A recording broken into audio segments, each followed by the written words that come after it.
en un proceso mediante luz nos va a dar un resultado de 6 moléculas de O2 y una molécula de glucosa, de la cual vamos a poder obtener el almidón, la celulosa y el agua. Y nosotros como organismos vivos podemos sintetizar también la glucosa, pero de una manera distinta. Vamos a oxidar la glucosa obteniendo dióxido de carbono y 6 moléculas de agua, más la formación de una molécula de ATP, que es la que proporciona energía a las células.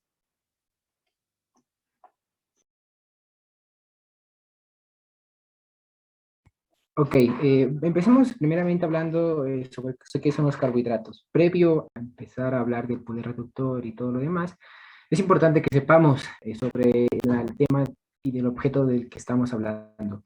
Ok, los carbohidratos, también denominados hidratos de carbono, son compuestos cuya fórmula molecular es carbono, un número determinado, y una molécula de agua que igual va a estar regida dependiendo el número de átomos que conforme.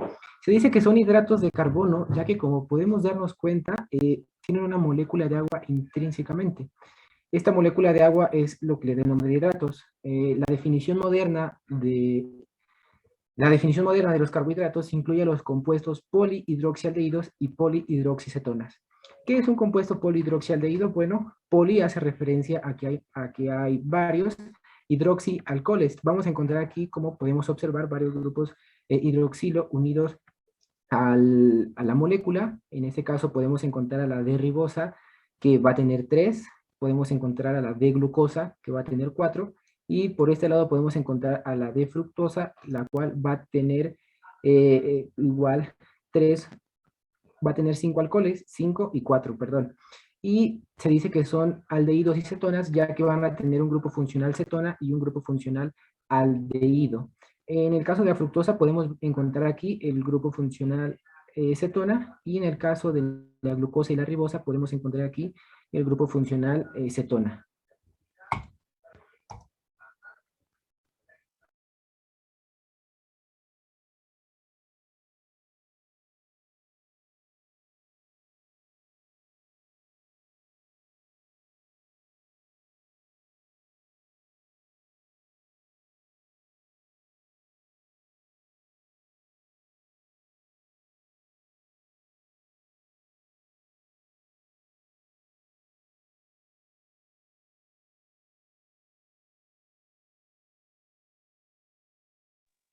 Bueno, recordando un poco la historia acerca de los carbohidratos, tenemos una pequeña línea del tiempo, perdón, donde hacemos referencia a algunos sucesos importantes que marcaron el desarrollo de lo que conocemos hoy como carbohidratos.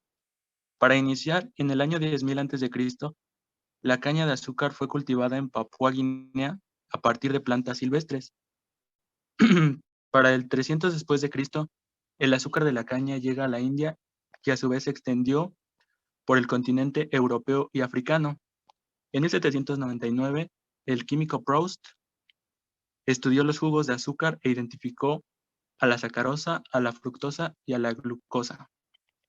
Para el año de 1844, Carl Smith propone el uso del término carbohidrato. Para el año de 1838, el investigador Dunman establece por primera vez el término de glucosa. En 1820 se descubre que la glucosa se podía encontrar en la orina de pacientes diabéticos. En 1806 se descubrió que el glucógeno como forma de almacenamiento de la glucosa. Esto lo descubrió Claude Bernard. Y en 1872 tenemos que Sullivan descubre la composición de la maltosa.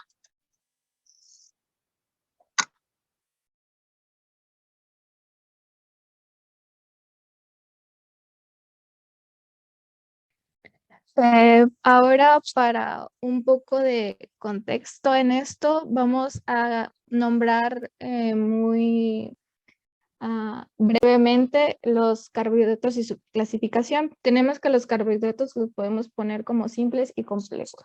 A los simples los tenemos como los monosacáridos, y Estos se pueden hidrolizar en compuestos más sencillos. Después tenemos a los disacáridos que ya entran en los complejos y es un azúcar que se hidroliza en 2 monosacáridos. Por último tenemos a los polisacáridos que van a ser carbohidratos que se hidrolizan en muchas unidades de monosacáridos.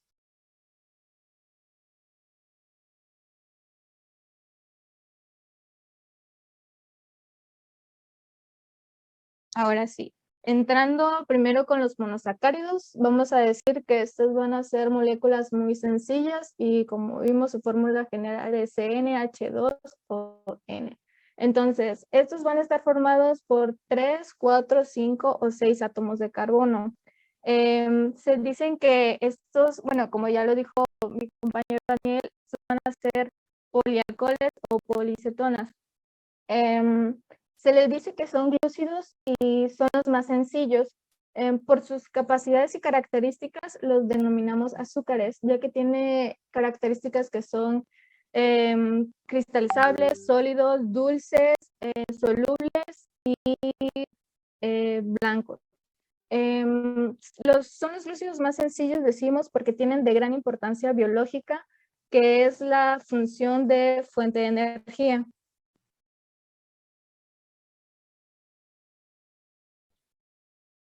Okay. Los monosacáridos químicamente van a estar constituidos por solamente una cadena de polihidroxiacetonas o polihidroxialdehídos. Cada uno va a tener un grupo aldehído, como lo muestra la figura. Por ejemplo, la glucosa es una aldohexosa, ya que tiene un grupo aldehído y contiene 6 carbonos. Ahora, en cambio, la fructosa, esta va a contener 6 carbonos igual, pero su grupo es una acetona. Por lo tanto, esta va a ser una polihidroxiacetona. Estas no pueden descomponerse mediante hidrólisis, perdón, y esto lo vamos a ver poco a poco.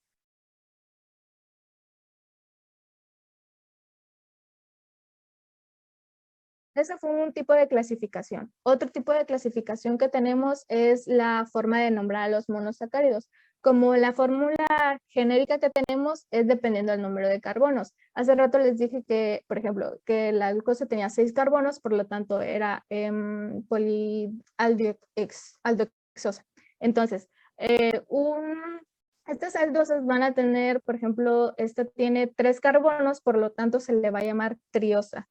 Después van a tener las que tienen 4 carbonos, perdón, y van a ser tetrosa, 5 carbonos, pentosa, 6 carbonos, hexosa. Para visualizar más rápido, las que nos interesan ahorita son las hexosas de glucosa, manosa, que se encuentran aquí, y galactosa. Ahora, hicimos esta pequeña diapositiva para nombrar la importancia de los monosacáridos que vamos a utilizar en esta práctica. Como primero tenemos la proyección de Fisher de la glucosa y la proyección de Howard. No se asusten, ahorita más adelante los vamos a decir cómo es que se puede hacer el ciclo. Entonces, tenemos a la glucosa, que esta va a ser el azúcar más abundante y la principal molécula que van a utilizar las células como fuente de energía. Esta se halla libre en los frutos y sobre todo en la uva. En la sangre humana se encuentra en una concentración en torno a 1 gramo sobre litro. Después tenemos a la galactosa. Esta va a ser similar a la glucosa con la que se asocia para formar la azúcar de la leche. Y por último tenemos a la fructosa. Esta se va a encontrar en estado libre en casi todos los frutos y unida a la glucosa en forma de azúcar de caña. Más adelante lo vamos a mencionar también.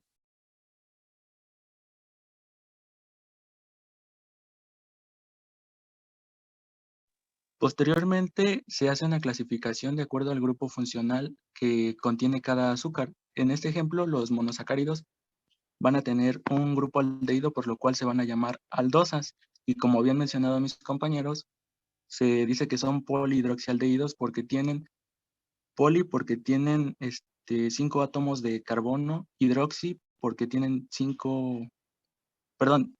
poli porque tienen 6 átomos de carbono, hidroxi porque tienen 5 átomos de hidroxilo y pues son carbohidratos. Entonces, estas cetosas son aquellos azúcares que van a tener un grupo cetona, como se representa en la figura. Y esa sería como la estructura del grupo aldehído y el grupo cetona.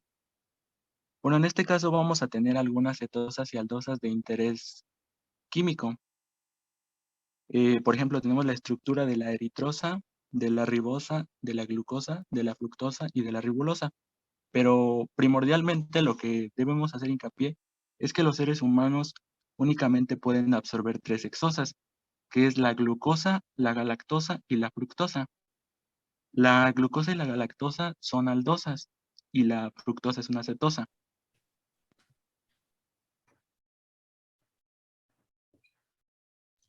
Bien, hasta este punto ya hemos visto que se pueden clasificar de acuerdo al grupo funcional que tiene, como aldosas si son un aldehído, o cetosas si tienen un grupo funcional cetona, y también de acuerdo a su número de carbonos que tiene en su molécula. Entonces, a partir de ello también se puede hacer una clasificación de ambos combinada, combinando el número de átomos de carbono que tiene y el número de átomos que tiene y el grupo funcional. De tal modo que si tenemos un carbohidrato de 3 carbonos, vamos a conservar el aldo, que es el prefijo con el cual inicia nuestra aldosa, y vamos a colocar simplemente después triosa. De esta forma tenemos un aldotriosa, que significará que es un carbohidrato el cual tiene 3 átomos de carbono y va a tener un grupo funcional aldehído. Con la cetosa podemos observar el ejemplo con la de 6 carbonos. En este caso va a tener 6 carbonos, por lo tanto va a ser una hexosa, pero como tiene el grupo funcional cetona, va a ser una cetohexosa. Y a continuación podemos ver algunos ejemplos de aldotriosas, aldotetrosas, aldopentosas y aldohexosas, en donde podemos destacar a partir de todos y cada uno de ellos, principalmente el grupo aldehído y el número de carbonos que tiene. Triosas 3, tetrosas 4, pentosas 5, hexosas 6, y todos son aldosas porque todos tienen el grupo funcional aldehído. De manera similar podemos observar aquí con las cetosas. Podemos encontrar a la cetotriosa, a las cetotrosas, a la cetopentosa y a la cetohexosa, siendo todas estas características por la presencia de este grupo funcional cetona. Ahora vamos a ver las proyecciones de Fisher. ¿Qué son estas proyecciones y para qué nos sirven? Van a ser representaciones de las moléculas que contienen un carbono quiral o asimétrico en su composición.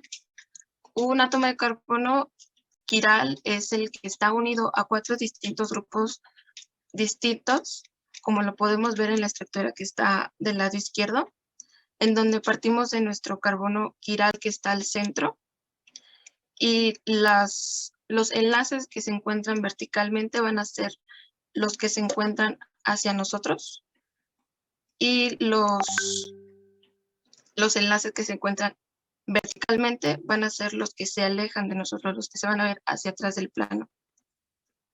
Y del lado derecho tenemos otro ejemplo con el gliceraldehído, que es un poquito más enfocado al tema en lo que estamos viendo, donde nuestro grupo hidroxilo y nuestro hidrógeno se encuentran en los enlaces que están horizontalmente, o sea, que se van a ver hacia afuera del plano, y los que se encuentran de manera vertical van a ser los que se van a ver hacia atrás del plano, por así decirlo. ¿Sí?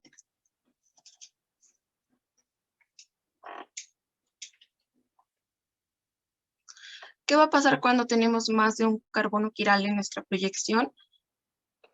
Esta se va a denominar como una conformación totalmente eclipsada. ¿A qué nos referimos con una conformación eclipsada? Los enlaces, se va a referir cuando los enlaces carbono-hidrógeno se encuentren totalmente enfrentados, como lo podemos ver en nuestras moléculas de ejemplo, donde nuestro carbono se encuentra enfrentado hacia un hidrógeno. ¿Sí lo podría señalar?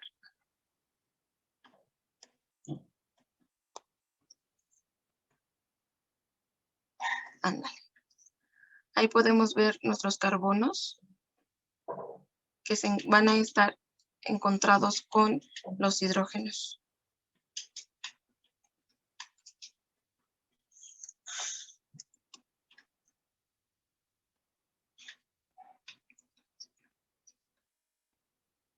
Aquí es importante destacar también que las proyecciones de Fisher nos van a servir de mucha ayuda para el estudio, ya que, como verán en un momento, la mayoría de reacciones se representan aquí y nos van a poder dar una imagen asimétrica de lo que sería nuestra molécula. Esto es, aquí hay que hacer una aclaración muy importante.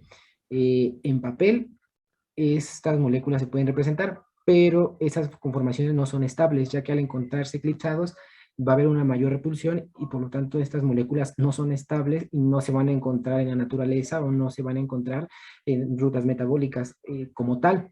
Es importante que lo conozcamos ya que podemos caer en ese error. Bueno, algo importante a destacar en este caso son las configuraciones de IL. Si ustedes lo notaron cuando presentamos algunos ejemplos o hemos hablado de algunos, podrán haber visto que hay momentos en los cuales decía de glucosa, de fructuosa o L-glucosa. Esto hace referencia a un tipo de configuración especial de los carbohidratos. Los carbohidratos se pueden presentar en pares como enantiómeros. ¿Qué quiere decir esto? Que van a ser isómeros ópticos que van a diferir únicamente en la posición de sus sustituyentes. Y vamos a encontrar dos series principalmente, la serie D y la serie L. Aquí es importante destacar que la serie D es aquella que tiene el grupo hidroxilo del carbono quiral hacia la derecha en la proyección de Fisher.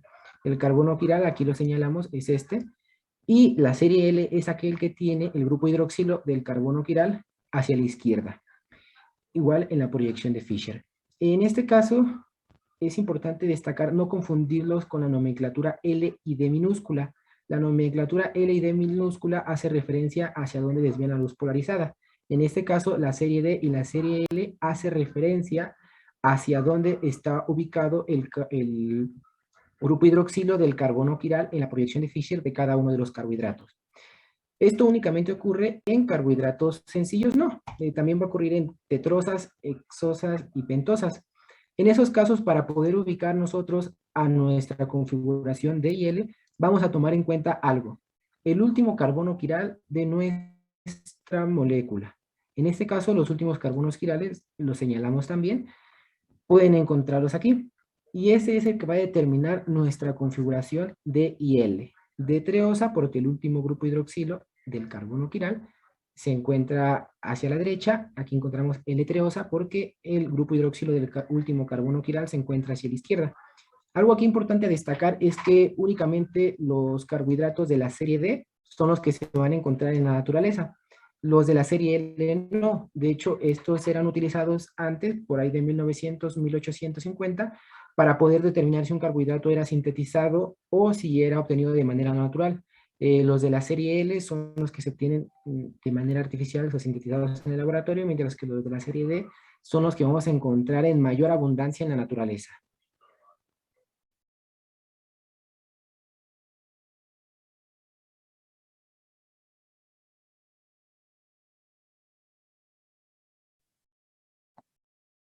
Con los epímeros, vamos a utilizar estos dos conceptos.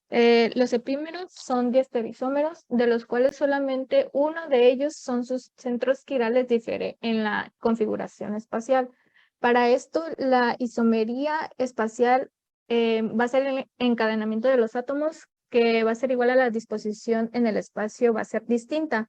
Este ejemplo lo vamos a tomar como si las letras A, B, C y D fueran átomos. La línea punteada sería un espejo. Entonces, daríamos que no son enantiómeros, ya que el primer carbono de la figura de la izquierda, la letra D, da hacia la derecha. Exacto, eso. Y en la figura de la izquierda, la letra D da hacia la izquierda. Entonces, claramente estos no son enantiómeros, ya que sus centros quirales tienen la misma configuración, pero el primer centro quiral está enlazado en esas letras. Esa es la característica de un epímero. Radica en eso, en que únicamente es un centro quiral. Dale el siguiente.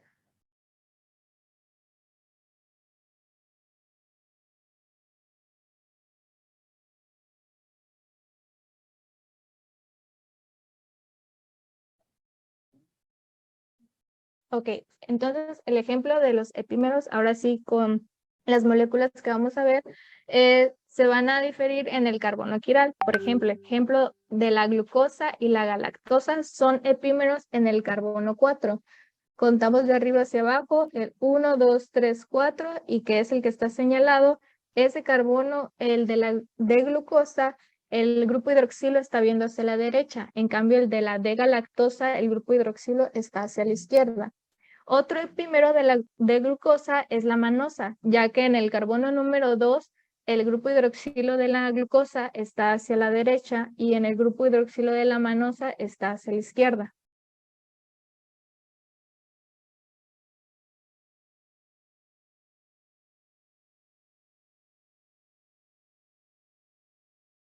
Ahora pasaremos a ver nuestros anómeros que formaremos en esta, bueno, los anómeros que pueden existir de la de glucosa. Una es la alfa de glucopiranosa y la otra es la beta de glucopiranosa. Primeramente, vamos a definir qué son los anómeros. Los anómeros van a ser isómeros de un monosacárido. Estos van a tener más de 5 átomos para poder formar nuestra estructura cíclica. Y en la parte del medio tenemos la molécula de donde vamos a partir para poder formar nuestra molécula alfa y nuestra molécula beta. Para nuestra molécula alfa tenemos ahí señalado nuestro carbono anomérico, en donde nuestro grupo hidroxilo se va a encontrar en una posición axial. Mientras que en la molécula beta, en nuestro carbono anomérico, nuestro hidroxilo va a estar colocado en una posición ecuatorial, lo cual la va a ser más estable, es más estable ya que los demás sustituyentes también están posicionados de una manera ecuatorial.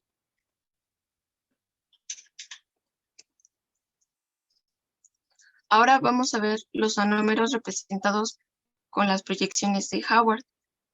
En nuestro anómero alfa tenemos que nuestro hidroxilo de nuestro carbono anomérico va a estar posicionado en una manera trans con respecto a nuestro grupo terminal que se encuentra en el carbono número 6.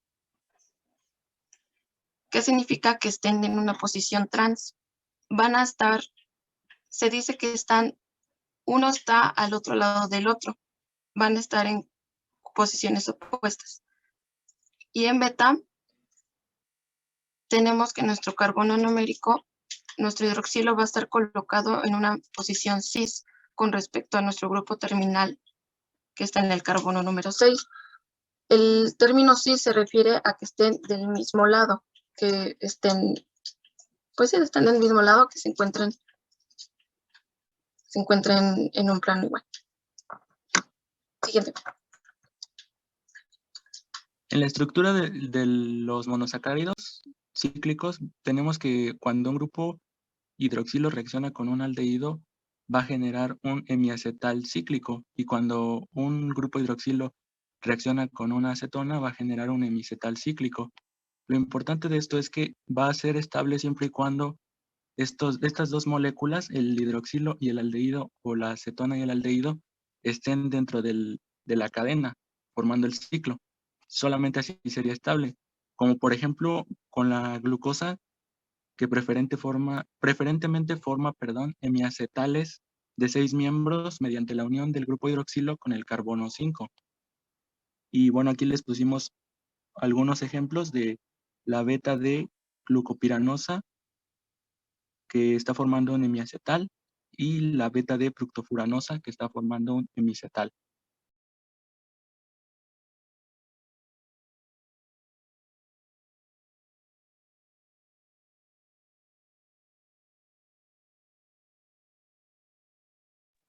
Bueno, voy a explicar el mecanismo de reacción para la formación de hemiacetales cíclicos.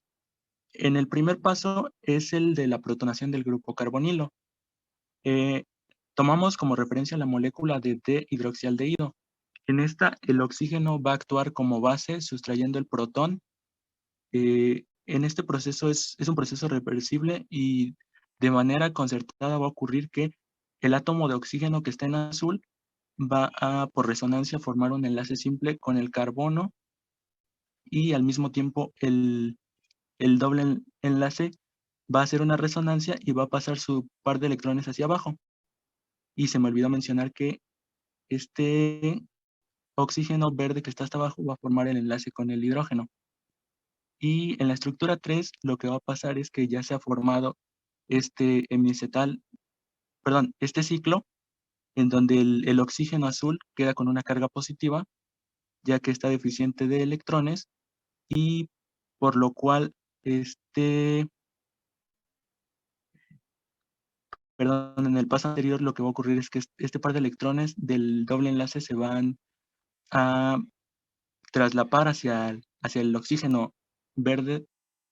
Y bueno, ya en la parte de abajo, el paso 3, que es la desprotonación para formar un hemiacetal cíclico, lo que va a ocurrir es que el agua va a actuar como base, en específico es el oxígeno del agua, va a actuar como base, va a sustraer un protón, y el enlace simple del oxígeno con el hidrógeno, su par de electrones se va a quedar con el oxígeno para remediar que tiene una carga positiva, entonces lo va a neutralizar, y finalmente vamos a obtener el hemiacetal cíclico, que aquí nos menciona que es derivado del grupo hidroxilo, este oxígeno en azul, y el hidrógeno en verde es derivado del grupo aldehído. Y también vamos a tener la formación del ion hidronio.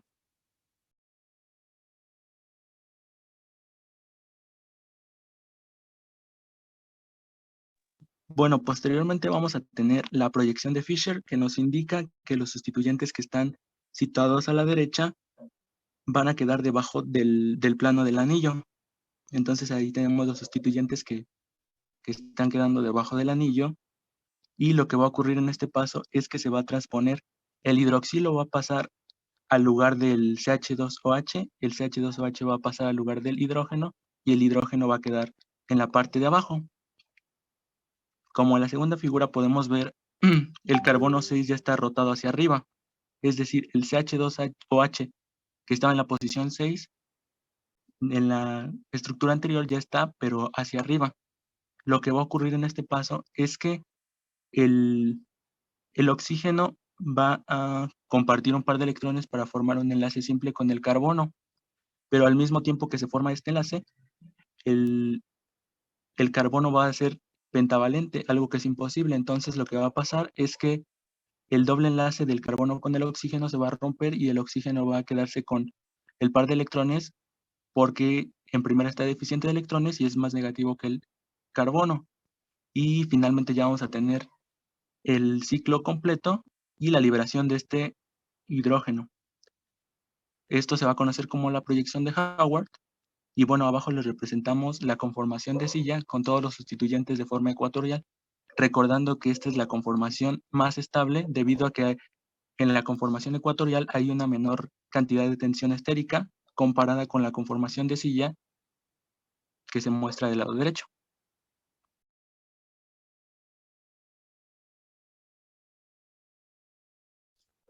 Y bueno, el hecho de que los carbohidratos en su forma cíclica pueden representar tanto un número alfa como un número beta, dependiendo de la posición del grupo hidroxilo del carbono anomérico, que para identificar el carbono anomérico simplemente hace falta ver que observemos el carbono que está unido al oxígeno, y el que tenga un hidroxilo adyacente es el carbono anomérico. Si observamos aquí, no tenemos hidroxilo adyacente, entonces ese lo descartamos, y aquí sí lo vamos a encontrar. Entonces, el hecho de que tengamos estas estructuras cíclicas, tanto una número alfa como una número beta, va a generar que cuando nuestro carbohidrato, nuestro azúcar se encuentre en disolución acuosa, vamos a encontrar un equilibrio. Y el equilibrio va a ser nuestro carbohidrato de cadena abierta. Si nosotros observamos esa de aquí, es nuestra forma de equilibrio en disolución, que es de cadena abierta porque en este caso sí somos capaces de observar en este caso el grupo aldehído, y observamos aquí que no está cerrado el ciclo como en el anterior. El hecho de que el carbohidrato pueda presentar este equilibrio cuando está en disolución permite una característica que es algo impresionante, que es la mutarrotación. Por rotación específica entendemos que es la capacidad que tiene en este caso estos compuestos, de poder desviar la luz polarizada hacia algún lugar.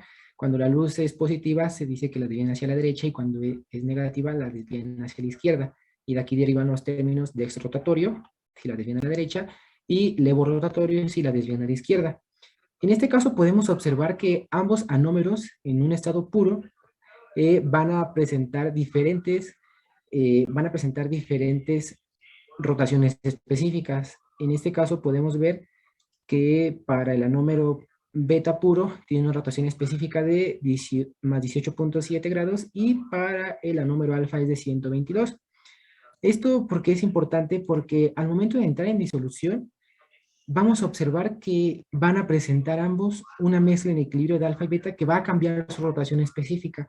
A este cambio es a lo que se le conoce como mutarrotación, a la capacidad que tienen de estar en equilibrio estos dos para dar una nueva rotación específica, y que es una característica que podemos encontrar en estos compuestos carbohidratos, gracias a que presenta su anómero alfa, anómero beta, y en disolución se encuentran en cadena abierta.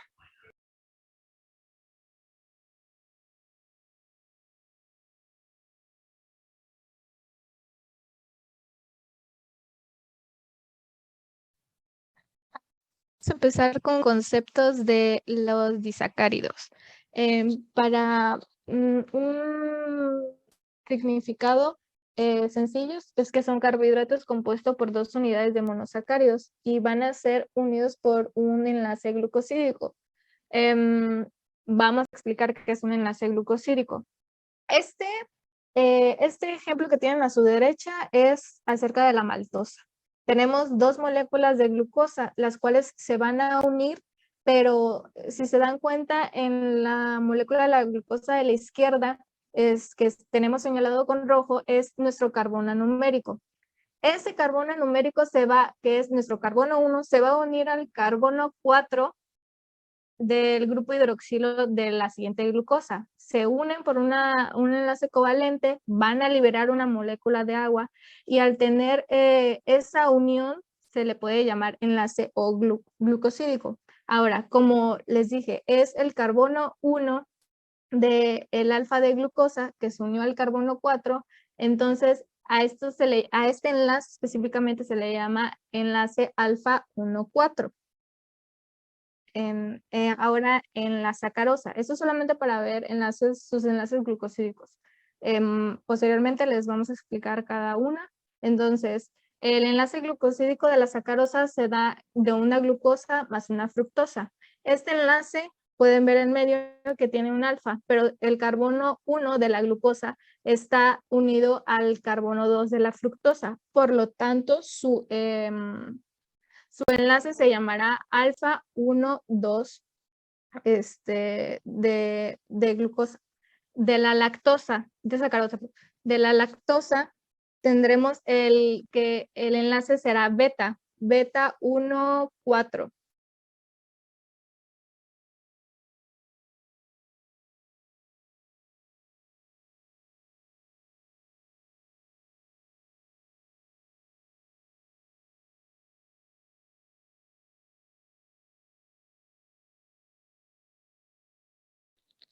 Listo. Para entrar un poco más ya adentro de la práctica, les daremos una explicación acerca de un ejemplo de la formación de disacáridos en la naturaleza. El más sencillo que encontramos y que todo el mundo sabemos es acerca de la glucosa. Todos los animales pueden tener glucosa, pero va a ser por medio de sus alimentos. Entonces, esos alimentos normalmente los tienen las plantas. No va a ser una clase de fotosíntesis, pero lo más rápido y sencillo para que veamos de dónde viene la formación de los disacáridos en la naturaleza. Entonces, la planta va a obtener su energía a través de los rayos del sol, la luz. El CO2 que lo va a contener en el aire, y el agua esta agua la va a absorber de sus raíces. Ahora, el agua que es absorbida por las raíces de las plantas se van a ir a unas fábricas de glucosa. Estas fábricas de glucosa se llaman cloroplastos. Estos cloroplastos los vamos a encontrar en las hojas de las plantas y en las cuales van a poder hacer su síntesis y va a producir varias moléculas de la glucosa. Este solamente es un ejemplo de la formación de disacáridos en la naturaleza.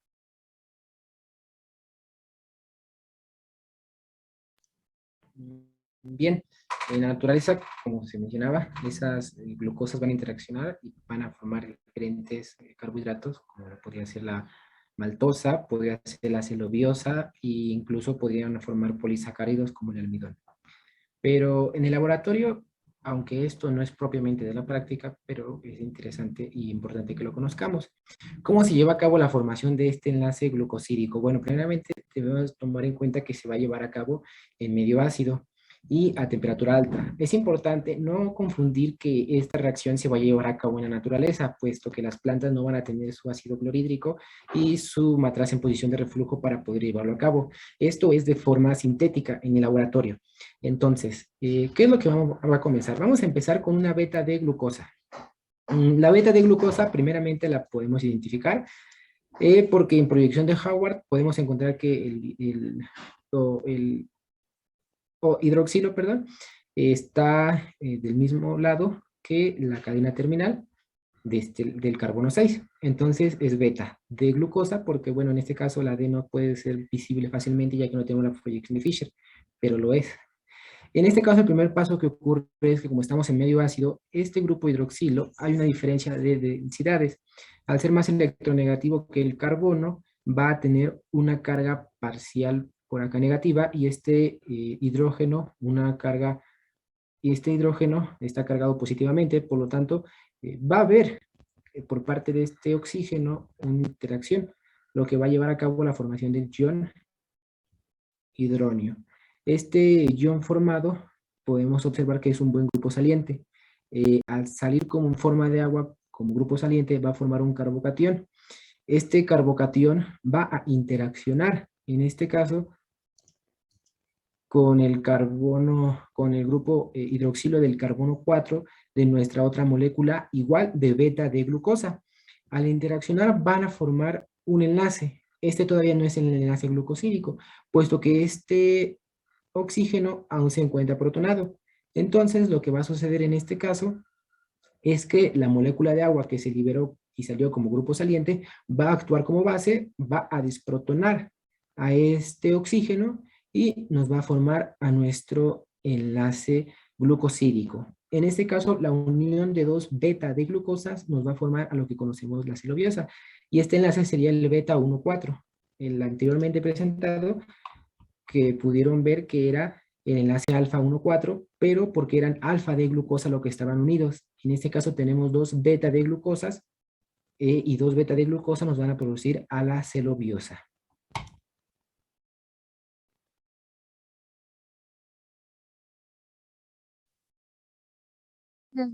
A explicar acerca de la hidrólisis de disacáridos en medio ácido. Aquí, como podemos observar, ya tenemos nuestro enlace glucosídico, es una maltosa, tenemos dos moléculas de glucosa. Ok.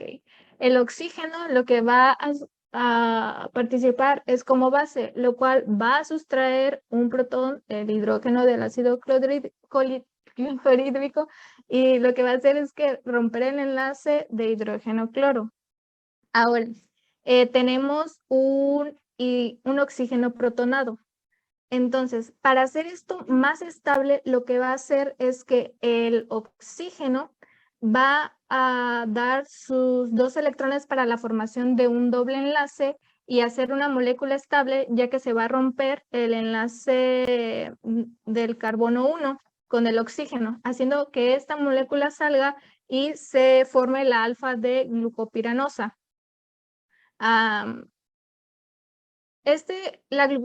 Si tienen duda, la alfa de glucopiranosa es un derivado de la piranosa, ¿no? Entonces, ahora ya nos queda un oxígeno protonado. Entonces, lo que va a pasar es que va a haber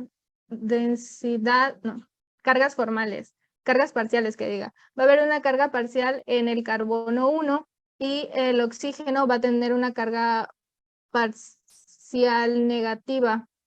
Entonces, lo que va a suceder es que el agua, como es un gran nucleófilo, lo que va a hacer es que se va a adicionar al carbono, el carbono va a donar su doble enlace, lo va a devolver los electrones al oxígeno, dejando el oxígeno sin ninguna carga. Pero ahora tenemos en el carbono 1 una carga formal positiva. Ahora, el ion cloruro que salió del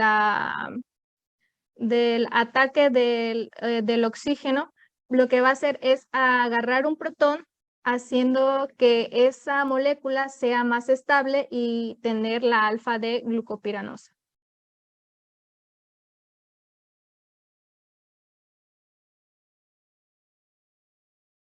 Sí, esta reacción es importante que la tengan en cuenta porque vamos a llevar a cabo la hidrólisis de disacáridos y precisamente la maltosa es uno de los dos disacáridos de los cuales se van a hidrolizar. Entonces tengan presente que va a formar glucosa. Si ven la terminación piranosa y dicen por qué no se llama glucosa, esto es porque se dice que su estructura es similar a la del pirano. Si buscan el pirano, es una molécula, es un anillo de 6 miembros, el cual tiene un oxígeno y va a tener dobles enlaces.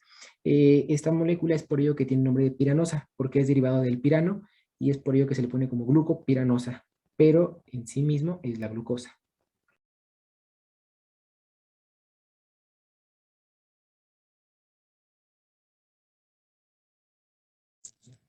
Ahora sí, brevario cultural. La lactosa va a ser la unión de las moléculas de la galactosa y la glucosa.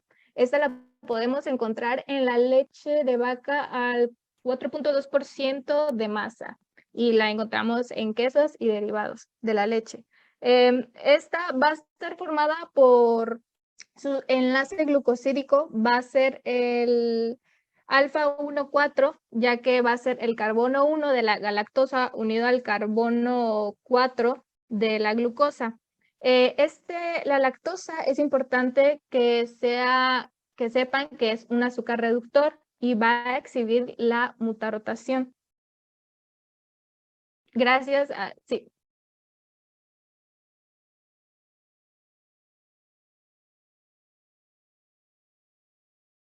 Ahora, un dato curioso es que, por ejemplo, los perritos, cuando son adultos, existe una enzima que se llama lactasa. Esas los pierden ellos cuando son adultos. Entonces es por eso que cuando ellos son adultos no les puedes dar leches ni derivados porque pues les cae mal en sus intestinos, como inflamación o gases. Lo que pasa con nosotros es de la misma manera, pero hay diferentes factores. Hay veces en las que conforme uno vaya creciendo, uno puede perder la enzima, que es la lactasa, y esta lactasa lo que va a hacer es romper el enlace glucosídico para que se pueda absorber en el intestino.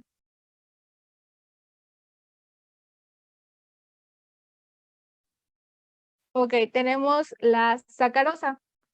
La sacarosa va a ser la combinación de la glucosa con la fructosa. Este va a tener un enlace alfa 1,2 glucosídico. Como ya hemos visto, es el carbono 1 unido al carbono 2 de la fructosa. Tengan en cuenta que esta va a no exhibir la mutarrotación y tampoco va a experimentar reacciones típicas con aldehídos y cetosas. Y pues lo más importante de esto, creo que sí. Bueno, en este caso vamos a clasificar a los polisacáridos que son azúcares que están compuestos por de 11 a cientos de miles de azúcares, entre los cuales pueden tener los mismos azúcares o azúcares diferentes. Entre las propiedades que cuentan los polisacáridos se encuentra que tienen un peso molecular elevado, no tienen un sabor dulce y pueden ser insolubles o formar dispersiones coloidales, además de no poseer poder reductor. Por ejemplo, hablando de los heteropolisacáridos en la figura, se puede ver que En la de la izquierda se puede ver que hay hay hexágonos, perdón, de color rosa y azules, que nos indican que son de dos tipos de monosacáridos. Y en la figura de la derecha nos indica que son de múltiples tipos, porque hay azules, verdes, rosas y entre otros.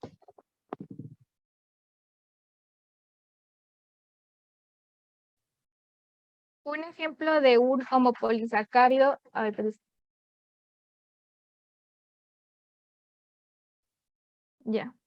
Ahora sí, un ejemplo de un homopolisacárido es el almidón. Este almidón lo vamos a poder encontrar en la papa, en los granos de elote y en los cereales. Este almidón se va a sintetizar gracias a un enlace, a una enzima alfa-glucosidasa, la cual la va a degradar de la boca hacia el estómago. El almidón va a estar compuesto por amilosa, que esta va a estar en un 20% del almidón, y amilopectina, que va a estar en el 80% de la molécula del almidón. El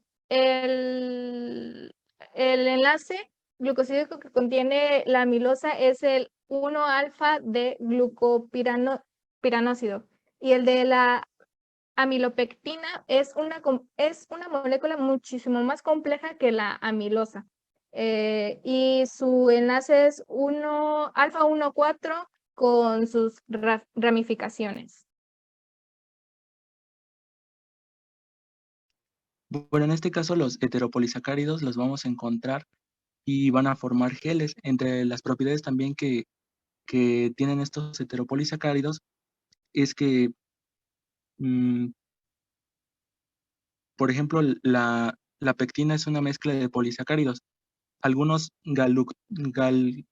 galacturonados, como por ejemplo los ácidos galacturónicos, unidos en un enlace alfa 1,4, y mientras otros contienen además algunos residuos como gilosa o ramnosa.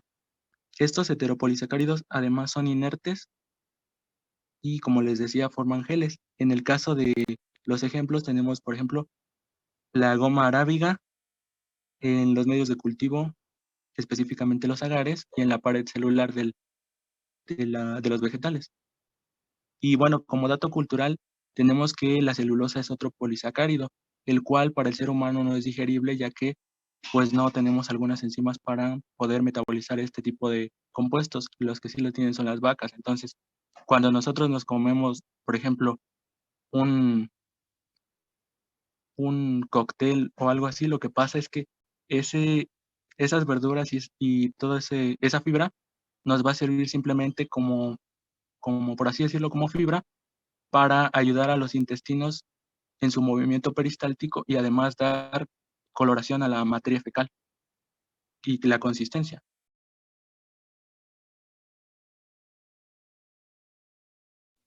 Ahora vamos a ver un poco sobre qué son los azúcares reductores.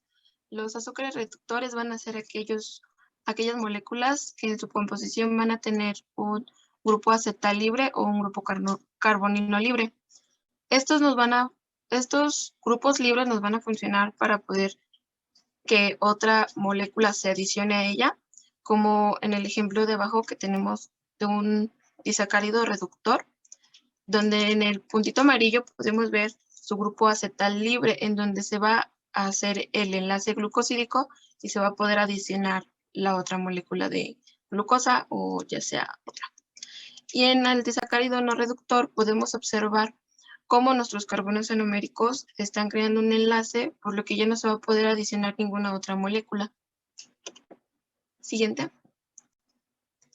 ¿Cómo vamos a poder identificar si es un azúcar reductor o no es si es azúcar reductor o no es? Para eso vamos a tener que retomar dos conceptos, el hemiacetal y el acetal.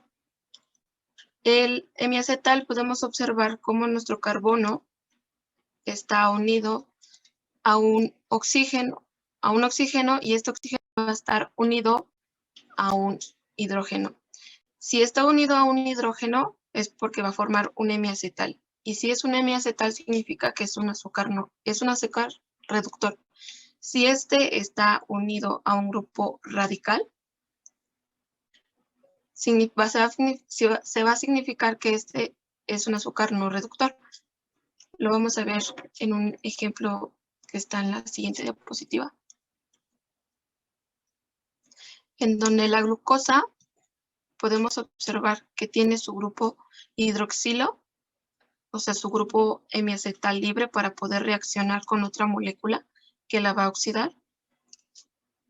Mientras que en la sacarosa vemos cómo se creó un enlace ahí en medio y por lo tanto ya no va a haber un grupo hemiacetal libre para que se pueda adicionar otra molécula de sacarosa.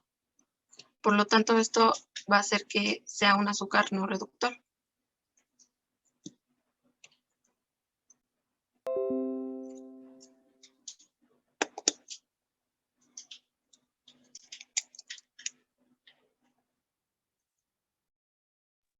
Ok, bueno, los azúcares reductores son de mucha importancia. Es por ello que poder identificarlos es de suma importancia y relevancia para diversas pruebas. Entonces, existen varias pruebas, como la de Benedict, la de Tollens, pero la que nosotros nos vamos a enfocar y la que vamos a hablar durante esta práctica es la prueba de Filling. La prueba de Filling, como ya lo mencionaba, es una prueba empleada para la detección de azúcares reductores. Y esta se va a basar, como lo mencionábamos, en el poder reductor del grupo carbonilo, ya sea el aldehído o la acetona.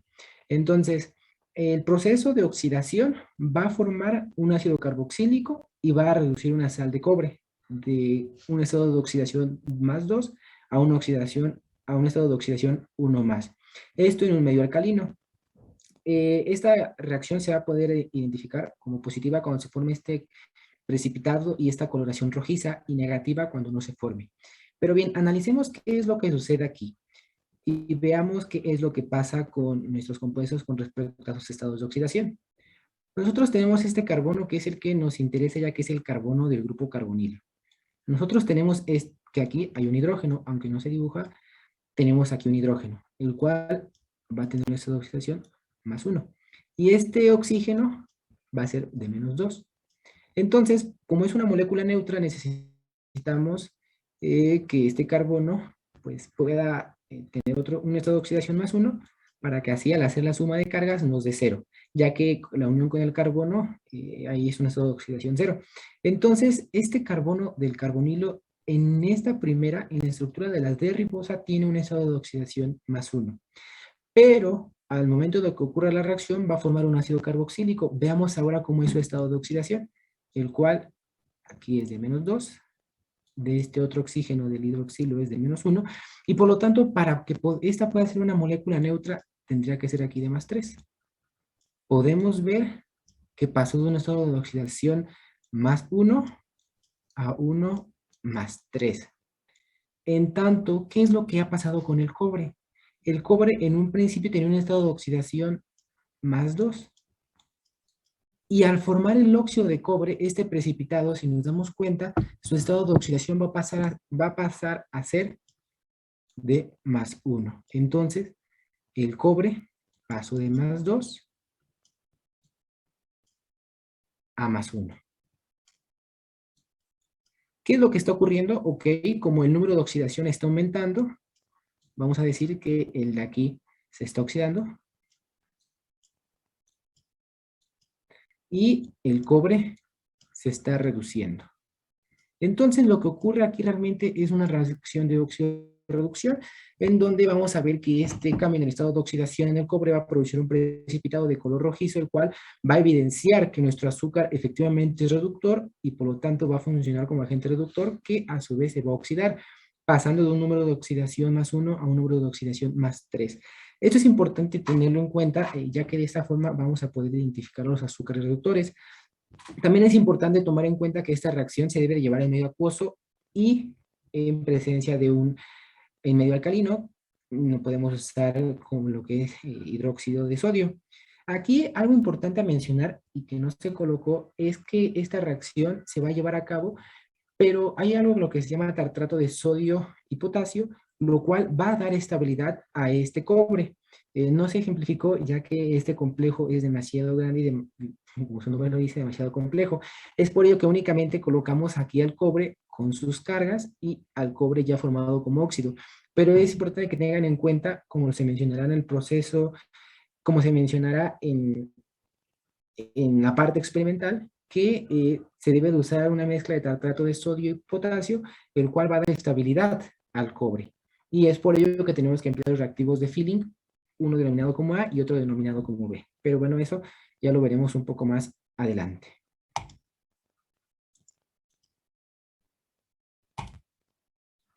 Y bien, previamente a hablar de cómo es que los carbohidratos reaccionan, es importante que tengamos en cuenta su reactividad. Hace un momento, cuando explicábamos lo de la mutarrotación, decíamos que los carbohidratos se van a encontrar en un equilibrio cuando están en disolución acuosa. Es por ello que van a ser de forma de cadena abierta. Y podemos observar aquí en el caso de la glucosa que van a exhibir a su grupo aldehído, el cual va a estar libre. En caso de que fuera una cetosa, bueno, también lo iba a tener libre, ya que es una forma de cadena abierta que se encuentra en equilibrio al momento de estar en disolución acuosa. ¿Por qué es importante tener en cuenta esto y tener en cuenta que debe ser una disolución acuosa? Bueno, porque tengamos en cuenta que van a experimentar entonces las mismas reacciones propias de sus grupos funcionales. O sea, van a poder experimentar todas las reacciones propias del grupo aldehído, si hablamos de una aldosa, y del grupo cetona, si hablamos de una cetosa, que a manera general son las mismas. Los azúcares, como ya lo mencionábamos, se encuentran casi siempre en forma de miacetales cíclicos, pero en disolución acuosa se van a encontrar en su forma de cadena abierta, lo cual va a permitir que reaccionen. ¿Y cuál va a ser su reactividad? Bueno, su reactividad va a ser la misma que la que tiene una aldehído y la misma que tiene una acetona, dependiendo del tipo de azúcar con el que estemos trabajando. Es por ello que van a experimentar la gran parte de las reacciones, pero a nosotros nos interesan dos reacciones principalmente, como lo es la formación de ésteres y las reacciones con fenilhidracina, que nos llevarán a la formación de osazonas.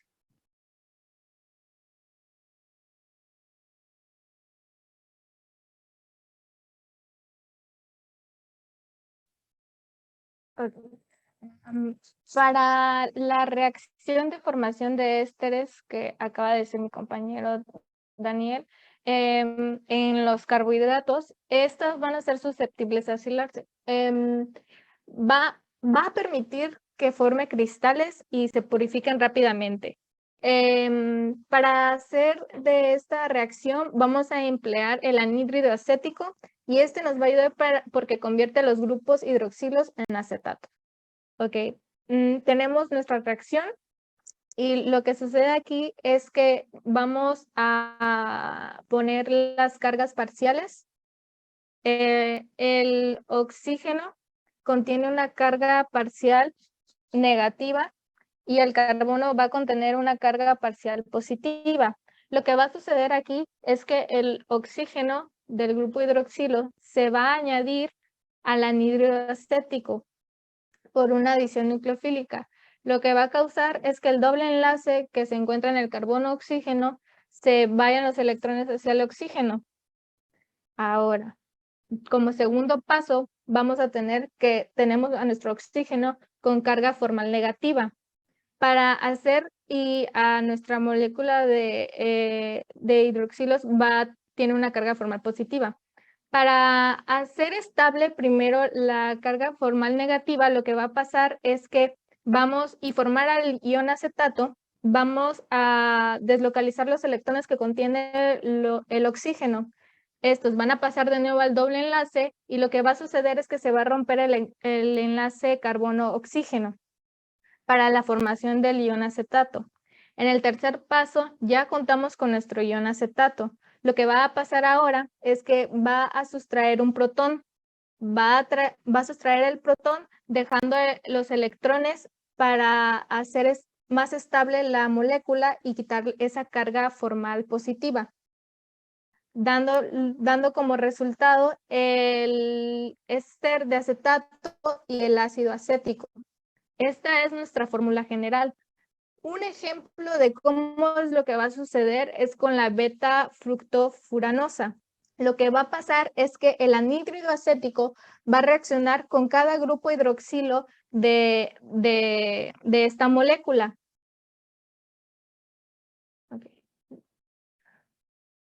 va a reaccionar con cada grupo hidroxilo de cada molécula, formando así, del lado derecho de la molécula podemos ver que cada oxígeno contiene su grupo de éster de acetato.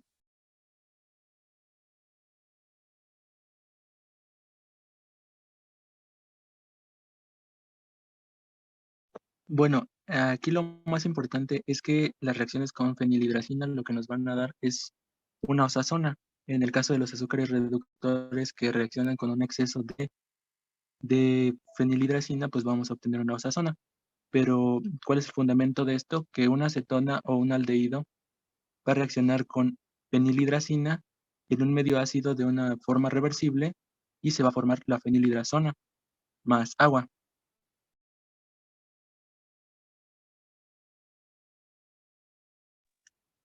Posteriormente, bueno, las reacciones con fenilhidracina, como ya lo había comentado, van a formar osazonas.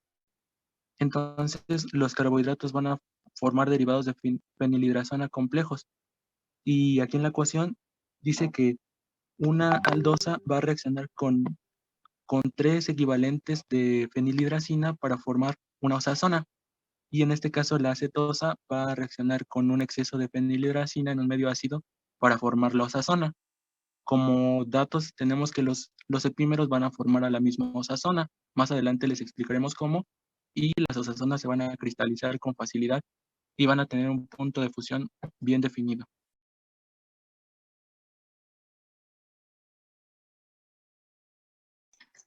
Ahora vamos a describir las propiedades físico-químicas y toxicológicas de los compuestos que vamos a estar utilizando durante la práctica.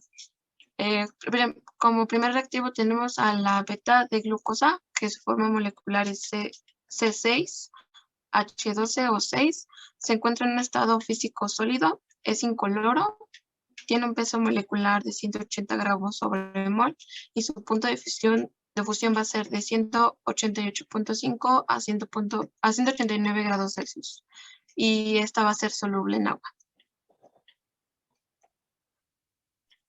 Posteriormente tenemos al anhídrido acético, el cual es importante destacar, bueno, que va a ser soluble en agua. Y aquí, además de sus propiedades físico-químicas, algo que tenemos que destacar son sus pictogramas de seguridad. El anhídrido acético se utilizará en la síntesis del pentacetato de beta de glucosa, pero hay que tomar en cuenta que este de aquí es corrosivo, además de ser inflamable y que representa peligro para la salud. Es por ello que su uso se recomienda siempre con demasiado cuidado y también bajo la supervisión de alguna persona, la cual sepa llevar a cabo el manejo adecuado de este compuesto. Aquí lo importante es destacar que es soluble en agua debido a que es una molécula con una gran polaridad.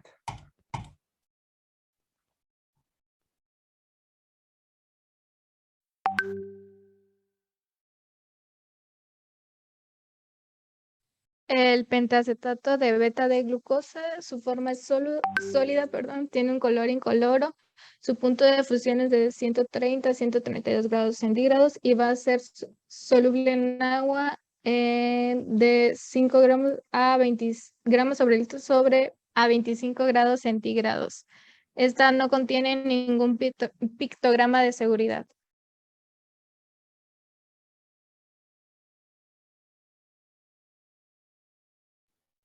Bueno, para el caso de la fenilhidracina hay que hacer un poco de historia y recordar que este compuesto fue sintetizado por Emil Fischer, en donde se obtuvo como producto de la reducción del cloruro de benzenodiazonio por sulfito sódico. Y bueno, esta fenilhidracina también tiene un poco de historia porque se encontró que este Emil Fischer falleció por una intoxicación con este compuesto. Dejando de un lado esa parte, vamos a tener que es un compuesto sólido, tiene un peso molecular de 108.14 gramos por cada mol, una densidad de 1.099 gramos sobre mililitro y un punto de fusión de 19 grados centígrados, al igual que una solubilidad en agua de 145 gramos por cada litro. En este caso no fue necesario colocar el punto de ebullición debido a que se trata de un sólido. Y bueno, los pictogramas de seguridad se colocan debajo del compuesto, en donde nos indica que es un compuesto muy dañino para la salud, para el ambiente, y es muy tóxico. Y ahora tenemos al ácido clorhídrico, que lo podemos encontrar en un estado líquido, es incoloro, es miscible en agua, su peso molecular va a ser de 36.458 gramos sobre mol. Su punto de fusión va a ser de menos 50 grados Celsius y contiene un punto de ebullición mayor a 80 grados Celsius. Su pictograma es que es corrosivo.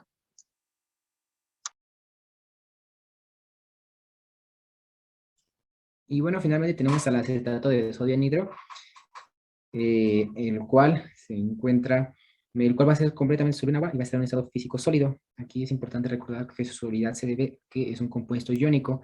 En este caso, su único pictograma de seguridad es el de peligro, ya que a grandes concentraciones es dañino para...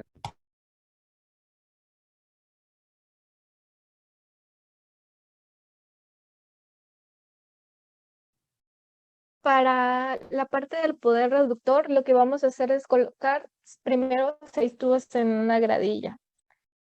Después de esto, vamos a colocar 2 mililitros de la solución de Fehling recientemente preparada. Esta va a contener primero 1 mililitro de la solución A y 1 mililitro de la solución B. La solución A del reactivo de Fehling es sulfato de cobre pentahidratado. Para prepararlo se necesita 35 gramos del sulfato de cobre pentahidratado. Como pueden ver, en su forma sólida es como un cristal muy azul, por lo tanto la coloración va a ser azul, y se va a destilar con agua hasta 100 mililitros. Después, en la solución B, tenemos al tartrato de sodio y potasio, y con hidróxido de sodio al 70%. Este igual son 150 gramos y los vamos a diluir con agua destilada hasta los 1000 mililitros. El fundamento como ya vimos hace unas diapositivas de la prueba de Fehling, se va a fundamentar en el poder reductor del carbonilo de los grupos aldehídos, donde la prueba que nos dé positiva va a ser un precipitado rojo. Ahora, después de esto, vamos a agregar 5 mililitros de la solución al 10% de cada uno de los azúcares que vamos a ensayar, ya sea el almidón, la fructosa, la glucosa, la lactosa, la sacarosa y la maltosa. Después de esto, vamos a agitar cada tubo y vamos a colocar en un baño María con agua hirviendo durante 2 minutos. Después los vamos a sacar y dejar enfriar.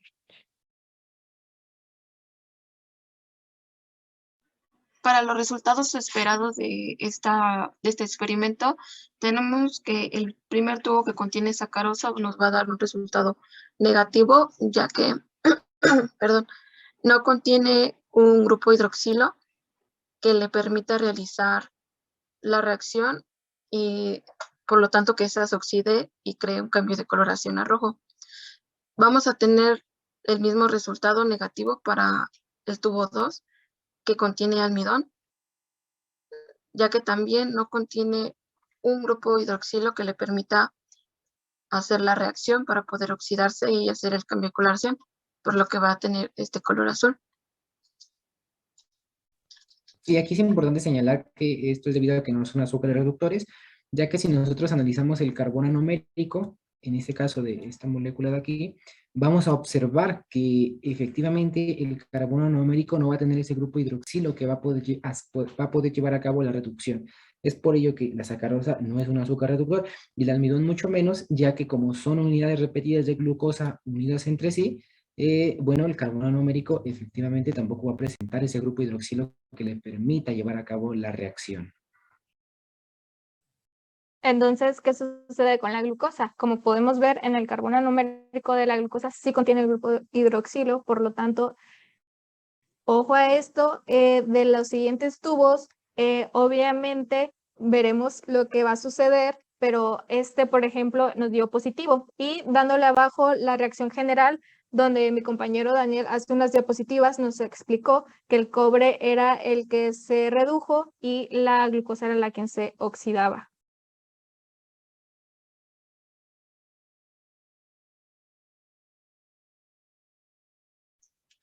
Para el tubo de lactosa y para la maltosa se espera tener un resultado positivo, ya que al hacer azúcares reductores, ellos sí contienen un grupo hidroxilo que les permite realizar la reacción y por lo tanto se van a oxidar con el otro compuesto que se les adicione. Y lo mismo va a suceder con la maltosa. Contienen un grupo hidroxilo en su carbono numérico que les va a permitir realizar la reacción y por lo tanto se va a ver este color rojo.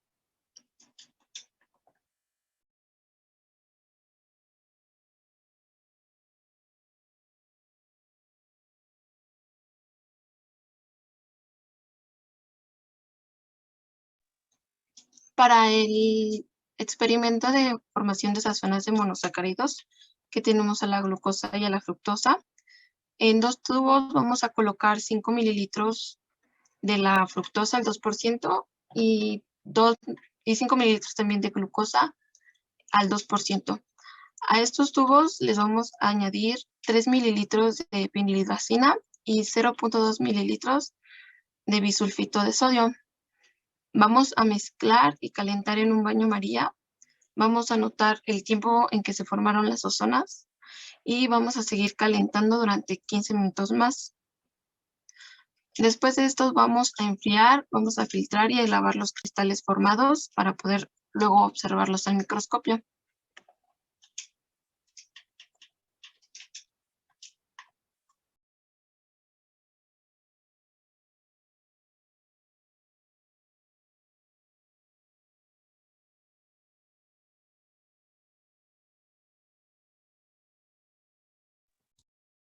En el caso de los disacáridos, lo que vamos a emplear es un procedimiento similar. La única diferencia va a radicar en que en este caso vamos a emplear sacarosa, maltosa y lactosa.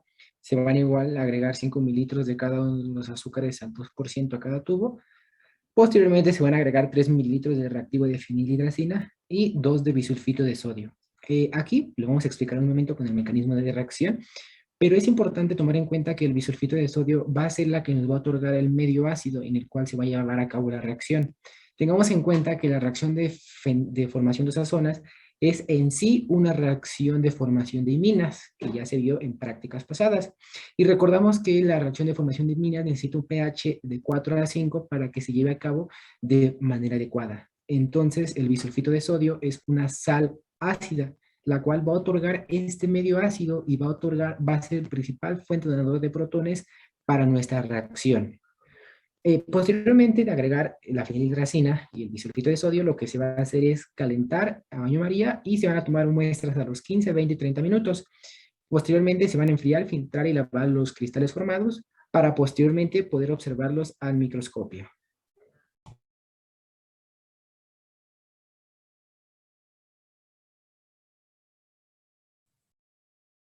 Pues vamos a hacer el de zonas de polisacáridos, que es el almidón. Entonces, en 2 tubos, bueno, en cada tubo vamos a colocar 5 mililitros de 2% de almidón.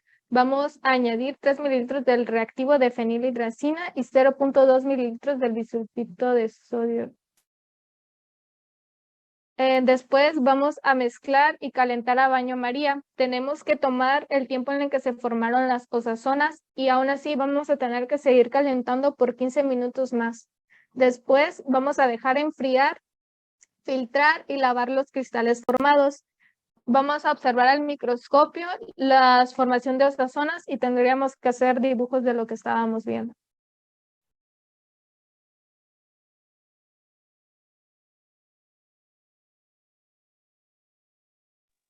Bueno, en este caso vamos a tener las osazonas de los disacáridos y polisacáridos hidrolizados, que es la sacarosa, la maltosa y el almidón. En este recipiente vamos a colocar 2 gramos de cada disacárido y vamos a adicionar 60 mililitros de agua y 5 mililitros de ácido clorhídrico. Y también vamos a colocar en el mismo 10 mililitros de solución de almidón y vamos a adicionar 1 mililitro de ácido clorhídrico. Posteriormente vamos a calentar en baño María durante 1 hora y finalmente vamos a seguir el mismo procedimiento que para la formación de osazonas de los azúcares simples o monosacáridos.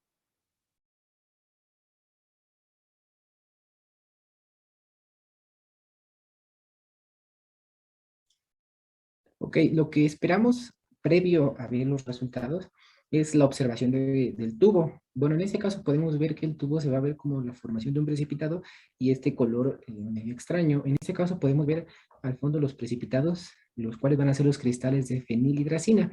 Aquí hay que tener mucho cuidado porque además de que los reactivos con los que se trabajaron, algunos de ellos pueden ser altamente peligrosos, la reacción no únicamente nos va a formar osazonas, sino que nos va a formar también anilina, amoníaco, agua y las osazonas. Entonces, es muy importante que tengamos en cuenta que no todo lo obtenido aquí es osazona pura, sino que va a ser una mezcla. Es por ello que se debe de ir tomando muestras conforme el tiempo va pasando.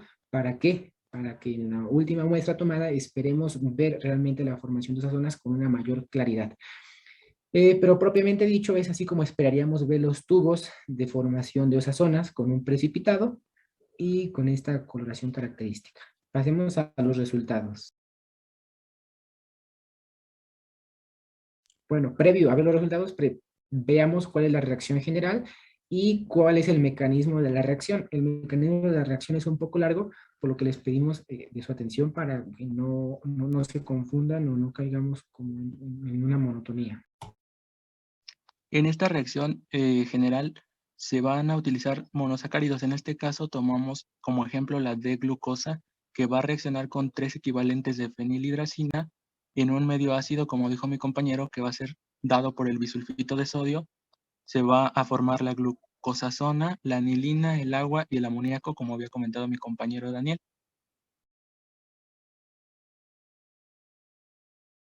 Aquí es importante destacar que vamos a necesitar 3 equivalentes de fenilhidracina.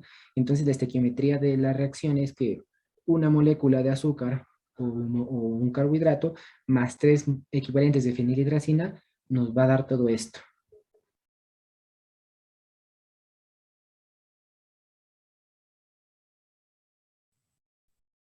Empezamos con el mecanismo de reacción.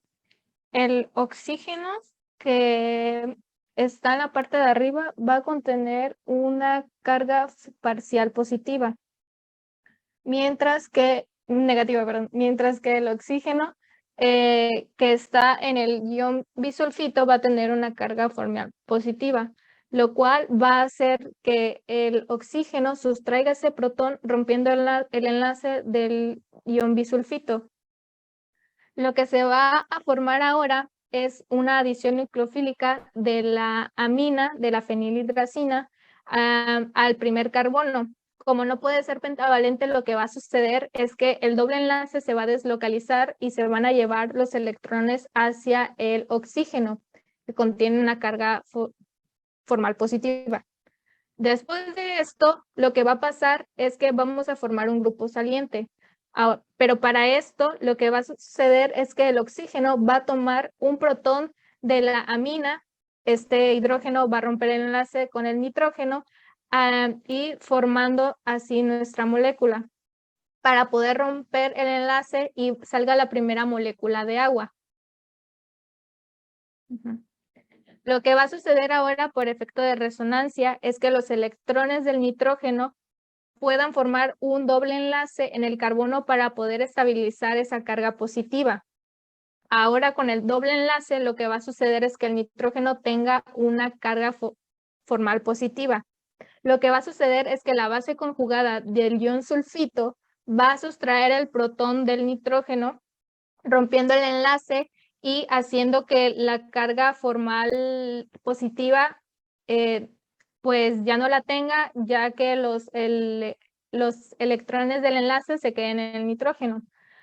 Lo que va a suceder después va a ser una transposición de Amadori, ya que el nitrógeno lo que va a hacer es sustraer el hidrógeno del siguiente carbono adyacente. Sustrae el hidrógeno de ese carbono, lo que va a causar es que esos enlaces que estaban en el carbono hidrógeno formen un nuevo enlace.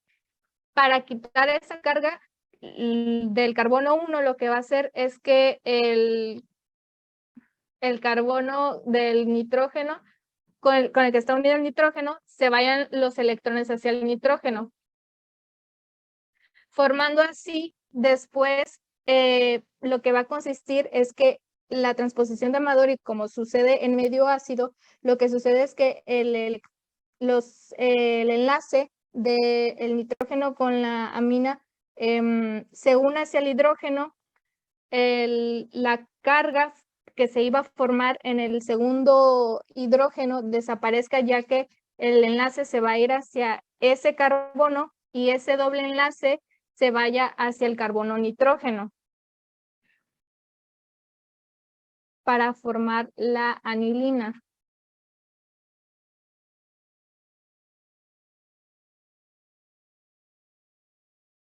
Ok, después de lo que sucedió anteriormente, de la transposición de Amadori y de la formación de la anilina, vamos a tener que esa transposición nos va a ayudar a, ¿qué? A la formación de un grupo cetona. Esta cetona que encontramos aquí al interior de la molécula, en el carbono número 2, va a propiciar a que una nueva equivalente de fenilhidracina se adicione. Esa transposición es de vital importancia. ¿Para qué? Para que la fenilhidracina se pueda adicionar al carbono número 1 y por una posterior adición nucleofílica nuevamente se puede adicionar al carbono 1. Pero vayamos por pasos. Tenemos aquí nuestra cetona, que si comparamos la electronegatividad de este oxígeno con la del carbono, pues claramente la del oxígeno es mayor. Por lo tanto, vamos a tener aquí una carga parcial negativa. Este oxígeno del bisulfito de sodio va a ejercer algo similar. Por electronegatividad, este hidrógeno va a tener una carga parcial positiva. ¿Qué es lo que va a suceder? Que, bueno, va a sustraer este protón, este oxígeno, y va a quedar protonado. Al quedar protonado y tener esta carga formal positiva, va a hacer que nuestro carbono número 2 sea un electrófilo aún más fuerte. ¿Por qué? Porque está aún con una mayor deficiencia de electrones.